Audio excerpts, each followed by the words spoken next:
Chers amis de l'environnement, chers compatriotes, ce mercredi 19 novembre, jeunesse gabonaise, cette jeunesse-là qui a été hypothéquée des 50 dernières années doublement. Et aujourd'hui, nous ne voulons plus que ça se répète. Nous avons la visite du président français Emmanuel Macron dans notre pays. Mais nous disons à la France qu'aujourd'hui, la jeunesse gabonaise a besoin d'une politique équitable.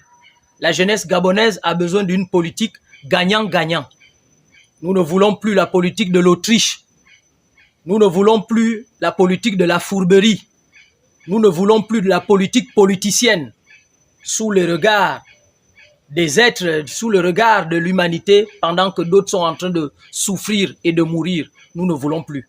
La France est une grande nation à travers sa politique intérieure. La politique de la France avec les Français est une politique que beaucoup de nations envient. Mais la politique de la France avec les pays étrangers, avec l'extérieur, est une politique caduque pour nous, la jeunesse africaine. Est une politique qui n'a plus droit d'avoir lieu. Aujourd'hui, notre politique, ce que nous voulons, c'est la politique gagnant-gagnant. Voir encore dans notre République demander à la jeunesse d'aller à l'aéroport, attendre un président français, sachant bien que les 56 dernières années ont été vraiment pour nous, malgré tout que c'est l'histoire de notre pays, ont été des années de misère. Ont été des années de misère, les années de triche, les années de malheur. Mais demander à cette jeunesse-là, aller attendre le président français à l'aéroport, non. Nous avons un programme protocolaire. Vous mettez en place ce programme protocolaire, pareil comme quand vous vous rendez en France.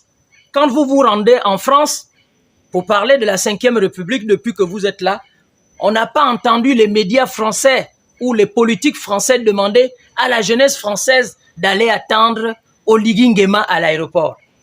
Mais aujourd'hui encore dans notre pays, le Gabon, on a encore cette politique de demander à la jeunesse gabonaise d'aller à l'aéroport accueillir Emmanuel Macron. Ah non, ça c'est d'un autre temps, ça c'est d'une autre époque.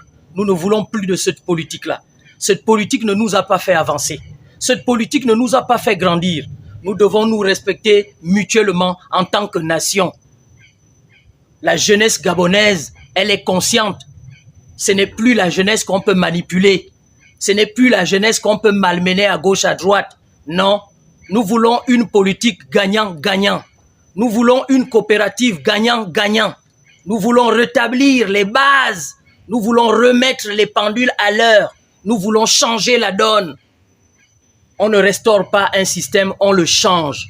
La 5e République, alors le droit et le devoir de changer ce système, de changer cette donne qui aujourd'hui ne nous honore pas. Demander à la jeunesse gabonaise d'aller attendre à l'aéroport pour accueillir Emmanuel Macron. Oh, Nzembio, c'est vraiment dire que vous ne voulez pas lâcher le bout. Vous êtes toujours là. Ces tripatouilleurs-là sont toujours là. Cette vieille politique africaine qui ne grandit pas les gens. Cette vieille politique qui fait toujours de nous des mendiants. Vous n'avez pas compris que la 5e République, nous, la jeunesse gabonaise, nous ne sommes plus là-dedans. Nous ne sommes plus manipulables. Nous voulons une politique plus juste. Nous voulons une politique plus juste. La politique intérieure de la France, c'est une politique enviée de beaucoup de nations. Mais la politique extérieure de la France n'est pas une politique enviée du monde. C'est une politique que tous les Africains et les Africaines, aujourd'hui, nous avons décidé de mettre fin. Nous avons décidé de mettre fin à cette vieille politique qui ne nous a pas fait grandir. Pour ce, chers amis de l'environnement, chers compatriotes, nous suivons l'actualité et nous regardons le processus protocolaire de l'arrivée du président français. Notre terre et notre devoir.